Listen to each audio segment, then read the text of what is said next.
lead can really snowball the lead. Same bans for them, Victor, Lissandra, no surprise, Lulu was the last one. Same goes for now, the Jarvan. So basically you take away the two frontline engages from the last fight, and of course the Diana, we have seen them play time and time again. Here at IEM. Now absolutely must take the Rek'Sai, seeing as how it was a problem in the first game for World Elite to snowball the mid game.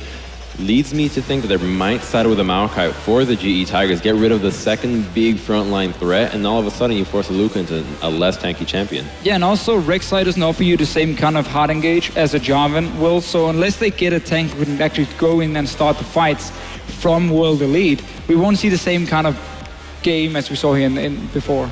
Well, LeBLanc will be first choice here for the GE Tigers. What is Xiye going to play in response? We've seen him, you know, diversifying a little bit because of that Diana ban. Where would you go? I think more than likely he has to play an assassin here. Just play Ahri again. That can do well, or Ahri, exactly. And, you know, he has shown quite a bit of success in the mid lane in these assassins, and I wouldn't be surprised if he'd be able to pick up a solo kill against KurO. I mean, we were in the pre-chat pre-game lobby, and the Tigers were joking that he was a better mid lane than KurO. They were also saying that Spirit should play jungle Lulu, but, you know, they banned that one out.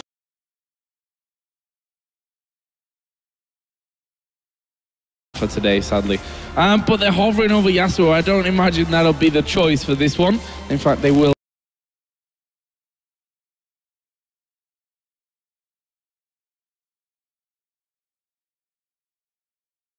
Lock in the Ahri. So Ahri once again for Xiye. It was really impressive actually in that last game. Yeah, and very much a skill matchup in the mid lane, which has honestly gone in his favor, or at least kept it even for the entire tournament. So I like this pickup here. Somewhat the same setup for him, at least in there. Will be a bit tougher than the Yasuo from the last game. Maokai though, not being picked by World Elite. So I want to see what kind of engage they're going to go for, because so far, if you look at Rek'Sai, look at Ahri, they all need setup. The horse would work. Really surprising that they didn't prioritize the Maokai right here, just because how good of Maokai is at locking down that LeBLanc with the twisted advance. And, you know, the Morgana was not going to be taken away by the Tigers. They already locked in their support with the Janna. They're not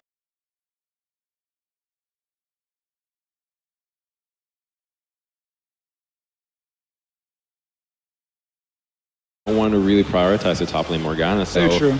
You know, a little bit of a mistake in my eyes in that draft. Honestly, I think they wanted Hecarim from the get-go, and that's why they didn't go for the Maokai. So you got a bit more split pushing potential, and what Hecarim offers with the teleport is obviously also you have the Rek'Sai with the ulti, so you can now go back to your 1-3-1 setup, which is great for World Elite and what they've been using early on to win games. Yeah. And you also now got some hard engage. You got the Sivir ulti. Again, I like the composition. It fits with their playstyle. GE Tigers though, gone a bit more back to the kiting style, but still quite some peak potential with the likes of LeBLanc and Lee Sin. I mean, these are all some of their most popular picks within the LPL, so we're going to see a completely different Tigers as from last game. But interestingly enough, no Ignite in the top lane Hecarim for Aluka, so maybe thinking he's going to be targeted a little bit, doesn't want to die nearly as much. Very quick and decisive pick and ban phase for both teams. We'll see who it pays off for World Elite or the GE Tigers in the finals. We'll find out right after this.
Welcome back, everyone, to the Intel Extreme Masters, and this is it. Do or die for both World Elite and the GE Tigers. The winner goes on to the finals tomorrow to face TSM. The loser goes home. GE Tigers, a bit sloppy last game. World Elite playing extremely well and capitalizing on that. GE Tigers probably going to take the gloves off now, play it a bit more serious. What do you see happening? Well, still, there's a chance of the freak accident. So, I mean, we could see WE take this game. It's now down to that best of one. Sure enough. And I mean, going into this match, it can't be understated.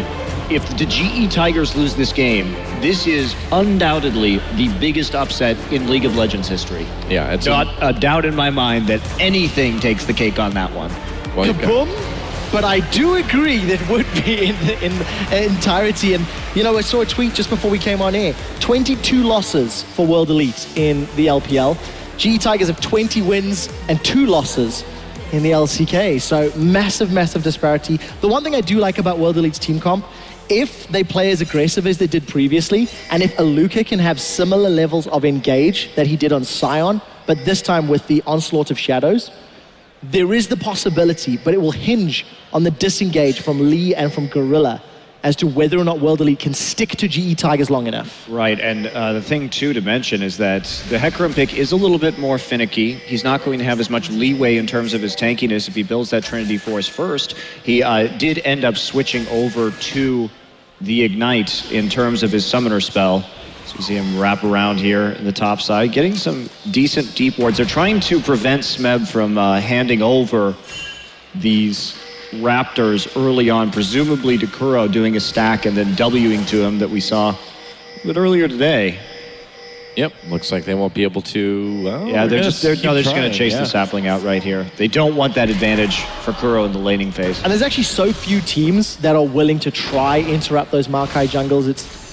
It's surprising it doesn't happen more often, but it's a small win considering how strong KurO was earlier. I mean, for a team that is brand new, for WE to have the heads-up sense to go and contest that already is absolutely fantastic. Well, I mean, we've been talking all week about how WE is the last place team in the LPL. I don't think the WE we're seeing right now would be last place if they had had them all season. They've had you know, some of these players available for use sooner. Right. I think that's fair to say, because as a team, even just over the last 2 days, if you contrast the 5 games that they've played thus far, this being the 6th, I think, they're even growing in the decision-making. Yeah. Yesterday, as a team, the team fights were sloppy, they were disengaging poorly, or engaging poorly on different pages. Their teleports were off-kilter. This morning, double teleport, they were on the same page. They could have split-pushed more effectively, but I'm, you know, being a little bit overly negative here because their team fights were solid. All right, well, they're going to hand actually the blue buff over to Smeb early on right here to see if they do want to try and make a play or at least get some experience down in that bottom side if they do just decide to push it up right now. I think it's smart to go into the lane swap right here with some of these newer players because they may not be all on the same page right now. Plus, you have the advantage with the Sivir matchup in general, and the double spell shields is incredibly annoying for Corki to try and trade against with Phosphorus Bomb. I think I prefer Spirit in this opportunity in the lane swap. I feel like Rek'Sai has a little bit more kill threat than Lee Sin, especially if they want to go for some dives, combo the knock-up into a Dark Binding if you go bottom lane, or a Charm in the mid lane. Maybe there's a few more opportunities for Spirit and World Elite. Well, I think you're right, because we do see GE Tigers sending Gorilla down there to, or rather, yeah, sending Gorilla down there to keep Smeb a little bit safer too. So yeah, they probably were worried about a bit of a dive early on. Aside from that, pretty standard stuff for a lane swap. Yep, Aluka putting a ward in that try just to keep himself safe as well. He's going to try to break this freeze that Prey's tried to set up. Yeah, but he's lost a lot of CS already. We do see a little bit of a lead developing right there. Smeb able to use that blue buff, and already Lee trying to pry him off the wave up in the top side, just making sure that he will be overextended. Good warding, though, will keep him safe. Yeah, but that ward in the river will time out in the not-too-distant future. So if Lee does decide to hang around a little while longer, we did see him do a few repeated ganks in game 1 of the series. However, that was with Smeb, the top lane, and not Prey, the AD carry. So options available for Lee. Yeah, and Smeb actually just recalling and then teleporting right back with a second Doran's Ring straight into the bottom side. So transitioning really nicely off of going from blue to Gromp, straight into bottom, getting that farm and not skipping a beat. And this is one of the games where it would be good if Smeb could get his hands on that Righteous Glory for both the engage and the disengage power that it's going to offer GE Tigers against a Sivir, against a Hecarim, against an Ahri, who are incredibly mobile and incredibly fast. Yeah, and WE here, they're going to benefit pretty significantly from an Aegis because GE does have that large amount of AP damage coming in. So itemizing 4MR will be effective. It'll be great for Aluka in the later stages of the laning phase after he picks up a Trinity Force and starts to split push. But eyes on Aluka right here because he really does have to make the engages. And Hecarim is not as forgiving of a champion. You have to know when to be in your base in order to get the proper engage with home guard boots. So it's significantly more complex to play as a team. And with how new this team is, I have my doubts. And it's even more complex when you're so far behind already. Yes, Aluka is staying level relevant, but he's down 12 CS to 27 of Smeb. Praise not necessarily zoning him every time we've caught a glimpse of there, but that AD carry threat of Corki making Hecarim's last hitting life very difficult. And they're trying to set up right here. Lots of wards from Spirit on the top side. They want to move this Morgana in as well. They want to get Xiye ahead considering how well he's done individually this game. There's the W4 that may be the chance. No level 6. KurO has to flash. He's still big. What a charm in first blood goes to Spirit. Great gank, great charm from Xiye. So risky from KurO to W forward when he has no wards around the mid lane like that. Great setup from WE though. And it's what we talked about with that Rek'Sai, the kill pressure from the knock-up into the charm. Xiye gets on the board. The kill did go to Spirit, which is not the end of the world, if he can look to impact the rest of the lanes. Or I think I would love to see him continue the warding on the top half just to help guide Aluka into the mid to late game. Already a little bit of a scary start for the GE Tigers.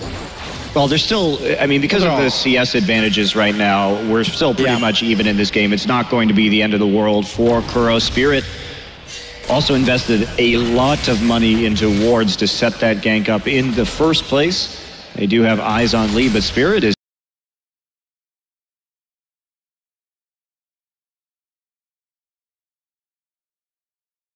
just been doing a fantastic job this game, showing why he's one of, if not the best jungler in the LPL.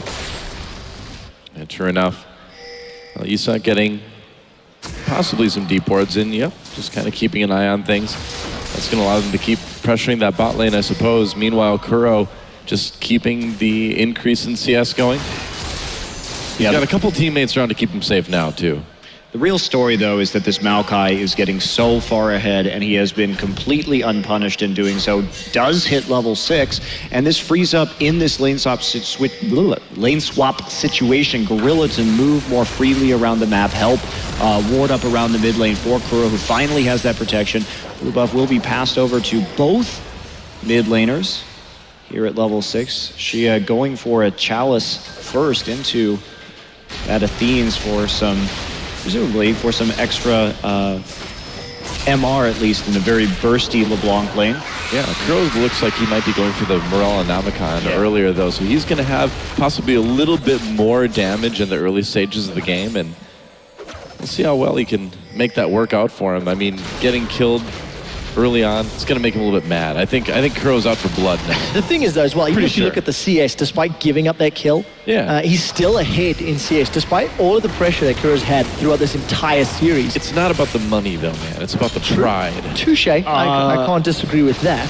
WE actually out of position here a little bit. There was a pink ward being killed by Xiye up in the top side. That's allowed, actually, KurO to get an angle right there. And because there wasn't good coordination, so Xiye walked into the top side of the river to kill a pink ward, and that meant KurO was closer as we see this little duel going down. And so immediately as that happened, pings went down from WE onto the closer side of the river to the dragon, and they immediately backed off. So you can see a little bit of miscoordination right there in terms of what they want to do on the map. And the thing is, Spirit has been very, very adamant about early dragons. Despite the fact he's not on Jarvan, he still attempted a relatively early game dragon at this stage, and it's something he's done all weekend long.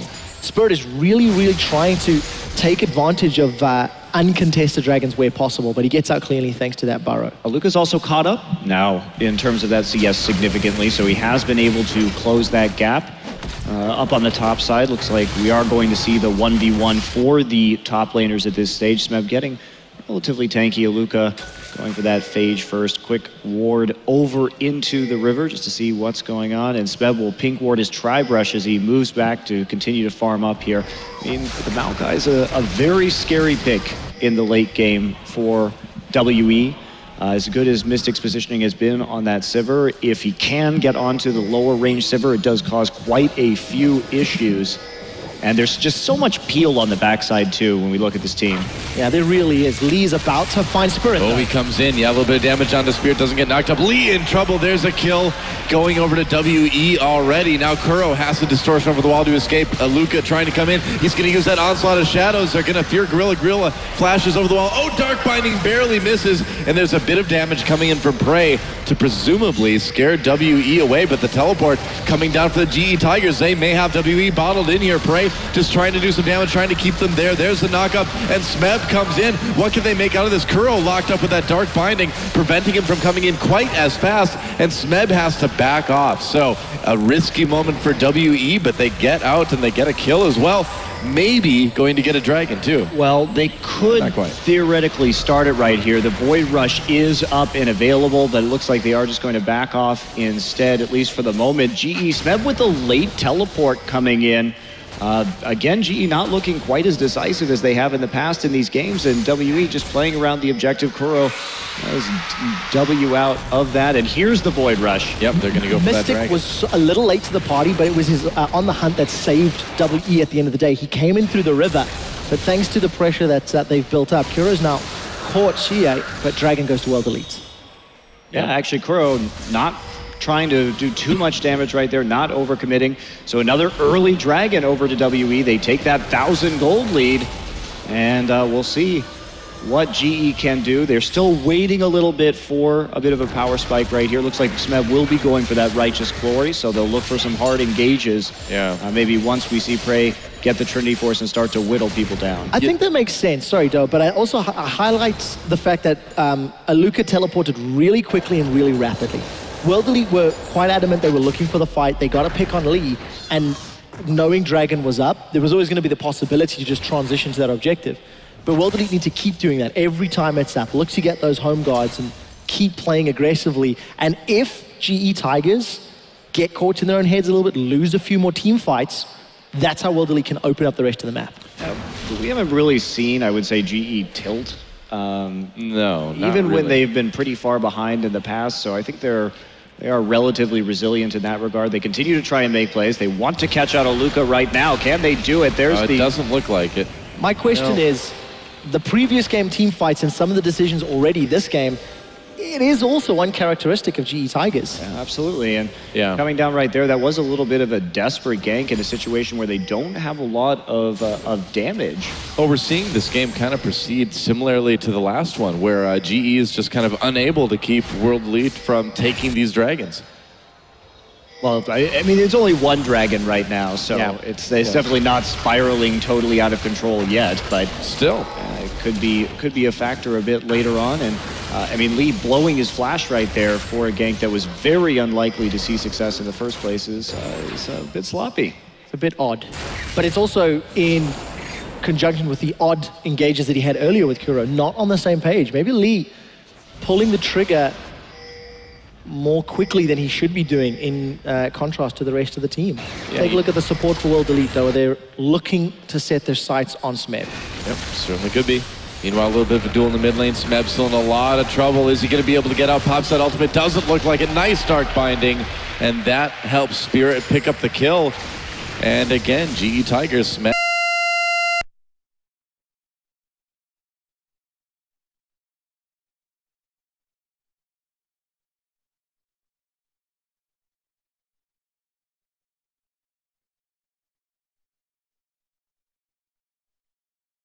It's not looking too easy. There we go. I think we're back. Sorry about that. We had some headset issues right there for a moment, but WE coming into this laning phase with a very large lead. Aluka looking to take down that tower as well. Oh, it's a charm onto KurO. And with Lee there to protect him, it shouldn't be too much of a problem. Yeah, but warding really hasn't been up to par, I think, for the GE Tigers coming in here. MonteCristo, 1 dragon on the board, 3 kills, 3,000 gold. And a turret. 1 tower. At what point does hell freeze over and World Elite beat GE Tigers? I mean, it could very well happen in this game. They have a substantial advantage. Is that while GE Tigers is made from players that have been around for a while for the most part, this is the first like semi-final they've played as a team. You know, I mean, they haven't really been tested in sort of this big match pressure. And at the moment, as they lose presumably their second tower here, it looks like the GE Tigers are cracking a little bit. Yeah, and they could very well get snowballed on. Now, the kills onto Rek'Sai aren't too much of a threat, but Prey, there's another dive potentially coming in, Spirit around the side, and WE's doing a beautiful job of snowballing their advantage, just going from lane to lane. Yeah, the outer tower is still available on that bottom lane, and even if they don't get the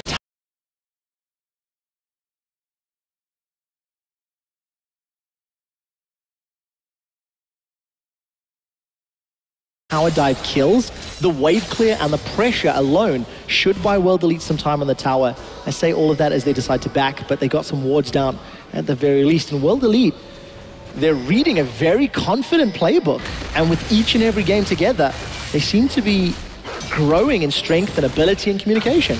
Well, right, and the thing too is with Smeb going for this Righteous Glory, I mean, GE may have some issues. That MR itemization coming into play in the late game, they could find themselves in a very low damage situation. Smeb now down a level on Aluka and has fallen behind in farm, actually.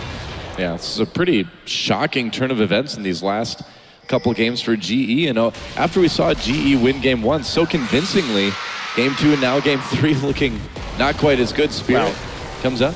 To be fair, they were down 3,000 to 4,000 gold, a similar amount in game 1 as well. And here we go. There's the gank they may have been looking for. Onslaught of Shadows to get out, however. Yeah, Luke has to burn that ult to escape, but can GE kind of get anything out of that? You know? It's not going to be up for the Dragon now, and that's going to be a really important point, actually. So it was a good timing. Go ahead, try and burn his ultimate so he can't get that engaged. KurO, however, taking a lot of damage. Yeah, Xiye chasing him down. Can he get away? KurO with some nice dodges. Now Xiye in trouble. Xiye manages to get the kill onto KurO, though. What a great play from Xiye right there, and a turret at the same time. GE in real trouble in this one. I think the strings are being unraveled. Yes, Aluka was forced to burn his ulti, 140-second cooldown slowly being whittled away, but with the tower down and kill, World Elite may have priority on Dragon. They're pushing mid lane as well. GE Tigers are just falling so far behind. Chasing this gank up in top lane while they lose their mid-tier 2.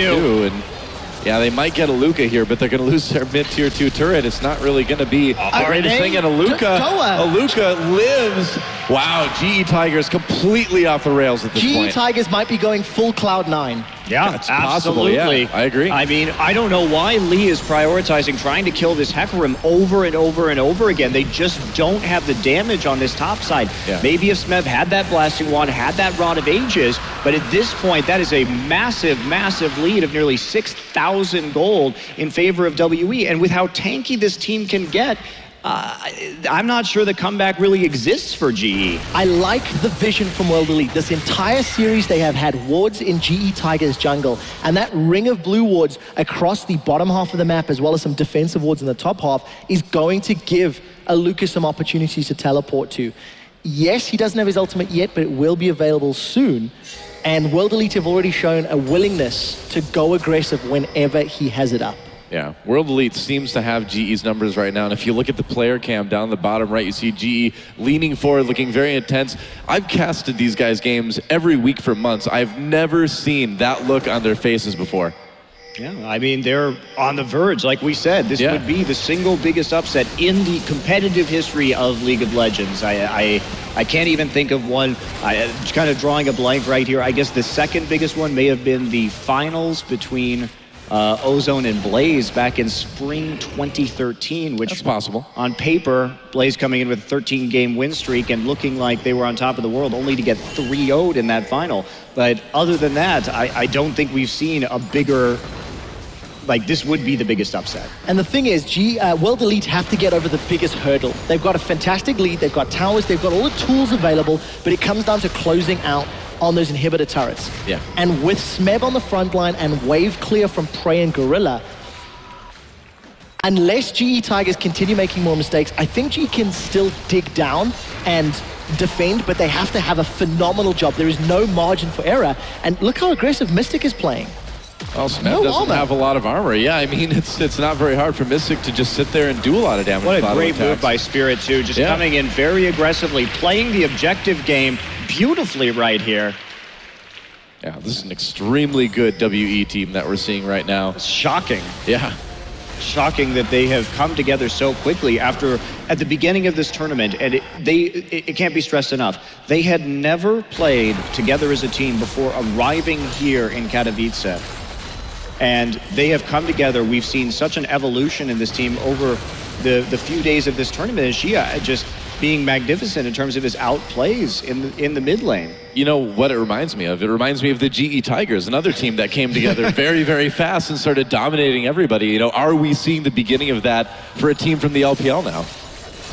I mean, this just raises so many questions. Yeah.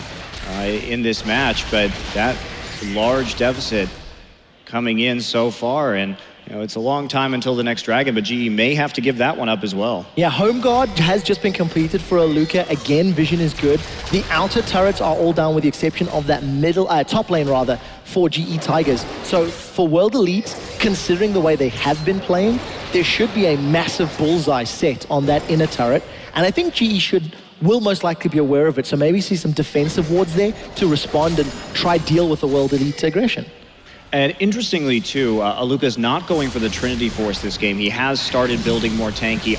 I'm not sure I like that, because at this point you can snowball in an advantage with the damage onto the backline. I think you could, right? And Prey also going for that Blade of the Ruined King to help just create some distance. On the same token, there is a fair amount of damage between Spirit, Xiye, and Mystic.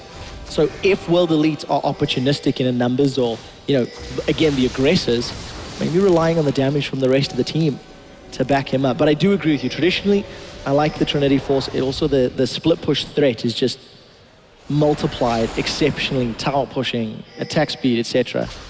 Works into his favor. KurO going for that Abyssal Scepter, actually very afraid of the AP coming out of Ahri. And you know, it's not a bad build, because Aluka doesn't have damage, so it's unlikely that Mystic is actually going to be getting in range of him right there, but still a very defensive play from GE. Now Spirit coming in, Smeb going to tie him up a little bit. Great warding deep though. Yeah, a lot of WE members very close by, and Smeb having to back off yet again. Meanwhile, ping's going down. It looks like Xiye moving up that bot lane. Yeah, they're just trying to play defensive right now. They don't want to overcommit, but WE's vision game has been excellent. They are playing so very well. And as predicted, within a minute, they've moved their way to the top lane. They did get the Righteous Glory from Smeb, and the rest of GE Tigers, they're nowhere to be seen. World Elite should have a few seconds to get some damage on this turret, and they'll be able to respond in time. So I'm getting a little too excited here for World Elite. But nevertheless, it's just really good play. They're forcing GE's hand at every opportunity. Yeah, they're playing the pressure game well. GE does have some good defensive pink wards though, so they're not being given the runaround too much in terms of their own jungle play. They have the information necessary to make decisions. Spirit finally gets up to that pink ward. That's the critical one to remove. Yeah, and remove it he does. There's still another ward there to give GE a little bit of vision anyway, but it does kind of pave the way for maybe a couple wards from WE to come in. Now this tier 2 top turret, possibly in a little bit of trouble, as GE just tries to wait everything out, just tries to keep whatever they can keep alive at this point. Yeah, that's a really good pink ward. You can see them playing defensively right there. Again, clearing out those wards, making sure that they can move between their mid and defend that tier 2 understar. Smeb gets caught a little bit, has to flash. YuZhe coming in. Yeah, Spirit manages to get away from that whirl, and now YuZhe did burn his ultimate as well, thinking he could catch Smeb, so that's out of the way. So GE may find an opportunity here. Red buff, though, I believe, taken by WE. Yeah, Dragon is spawning up as well, so if World Elite or GE make their way, you can see multiple blue pings down on that area of the map. GE should be able to get in range. There's not a lot of vision from either team, and based on GE's positioning, they could go in, but KurO, he sets his sights on the horsey. Yeah, KurO does a little bit of damage to Aluka. Spirit there to zone. Prey's got to be very careful about his positioning, and as they come through this choke, it's going to be a little bit risky. That Morgana ult being out of the way helps a little bit, and GE Tigers are able to move into the river now. Dragon activated by WE. It'd only be their third, but it's so big. They're so far ahead of GE right now. There's a catch onto Smeb. Meanwhile, Spear comes in. There's knock up on the Prey. Onslaught of Shadows comes through. Doesn't hit the AD carry. And now the exhaust onto Aluka. GE trying to turn this one around. KurO manages to pick up a kill, but Xiye responds in kind with a double, though. Things are not going well for GE Tigers. A double kill for Mystic. Prey on his own. A double kill now for KurO, though. And it is a bloody battle. And the GE Tigers looks like they'll barely lose it. And that is an ace. Spirit and Xiye survive. Can they take this dragon? Either way, a big win for WE. Yeah, it looks like they will be able to take the dragon. Actually, even going that even in the fight was good for GE because they'll be able to get some gold and delay this game even longer.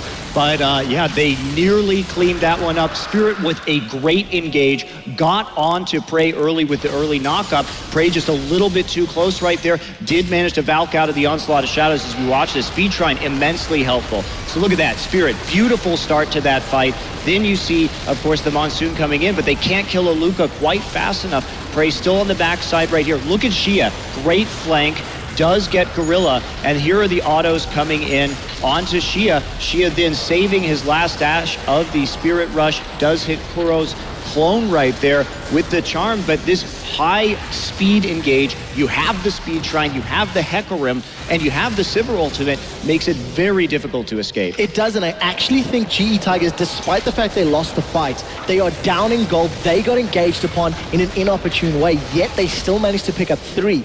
World Elite cannot continue having those team fights if they do not get Prey or KurO down early. If they focus Smeb, which they have to do in some circumstances, GE Tigers will have the time they need for Prey to get their damage down. Great call from WE right there too. Just go ahead, get the vision control over the dragon. You might as well check it and see if you can sneak it right now. They have such a substantial, such a huge lead in this game. Only 1 tower taken. Yep, here we go. KurO coming in, trying to make something happen. Spirit, Smeb going into the back lines. Can GE follow this up? Mystic still in a great spot, doing so much damage. Smeb just not tanking enough to take all that damage from Sivir. Onslaught of Shadows. Prey caught out again. That's it. Wow, that could certainly be it. It's certainly going to be an inhibitor at least. Absolutely fantastic response from World Elite, but GE Tigers initiated. Smeb set his sights on Mystic, jumped in, got the spell shield, and World Elite responded. He W'd onto the Sivir. Sivir instant spell shield right there. That's going to be the Baron and almost certainly the game. I can't believe it. I mean, this is a GE Tigers we've frankly never seen before. GE Tigers are on par to lose the same number of games to World Elite in a best of 3 than they have done all year long in the LCK. It's unbelievable. I mean, in Korea, against all those great teams, they're 10-0 match-wise. They've only lost 2 games total. Yeah, and here they are beaten by, you know, supposedly the lowest ranking team in China. China greater than all? I can't believe it. I guess so. World Elite, apparently, at least. Wow, and what a story for this WE team, too. And they're almost certainly going to close out this game at this stage. Their vision has been excellent. Their objective control has been excellent throughout this game. And they've been outplaying. I mean, Xiye comes in with some very scant experience on World Elite Academy and delivers a world-class performance. Absolutely phenomenal. Completely solo killing KurO wasn't a favorable matchup, but more importantly, the way he danced in and out of the respective team fights in this game, on the sidelines, finding the flanking maneuvers, even re-engaging as the fight drags to a close. Great pickups for World Elite. And whoever's working in the background to help analyze the team's weaknesses from game to game is making monumental strides in very short spaces of time. Here we go, Aluka on that split push right now. Sheen up, moving towards that Trinity Force finally. Smeb has that frozen heart, but it's not going to be too much use right here. WE just powering right into the base. Yeah, is there anything that GE can do to stop this? There goes inhibitor turret number 1. And GE just does not have the strength to keep WE from taking this inhibitor and possibly a lot more. They simply don't have the damage is the issue. They don't have the tools in this game with this specific composition after falling so far behind to pull this one out. It's not like there's going to be a late game miracle comeback here or a big scaling in this composition. I mean, this game is done and dusted. Gentlemen, we are on the verge of history. Like the Titanic being hit by an iceberg. GE Tigers are being taken down in monumental fashion. Oh yeah, I think you got to say David versus Goliath is probably a better anecdote for that one because, man, coming into it, nobody expected WE, first of all, to get this far and then to take out the GE Tigers, and we're looking at them now taking down another inhibitor turret. GE has like one more fight, and here it is, Onslaught of Shadows, a huge ultimate from Aluka, and the rest of WE coming in, just pushing back the GE Tigers so easily. 3 kills, it is over. There goes another inhibitor, and against all odds, against the predictions of basically everybody in League of Legends, WE is poised to win this match and go to the grand finals against TSM. Here they go for the Nexus turrets. Number 1 goes down, only KurO and Gorilla left to stand behind them and save that perfect record for the GE Tigers. I don't think they can do it. The world's best team is beaten by China's worst I can't team. believe it. There it is, GG! Whoa! What an incredible result. And this tournament has just been chock full of surprises, these upsets. And that's it. The best of 3, the first time that we have seen the GE Tigers lose a best-of series. WE comes in here with their new players, no synergy, no experience, and takes out an undefeated Korean team. Absolutely incredible. The expert desk said at the beginning of the series that this has been the tournament of upsets. The underdog has reigned supreme. And wow. Thank you, gentlemen, for that one, because it is so true.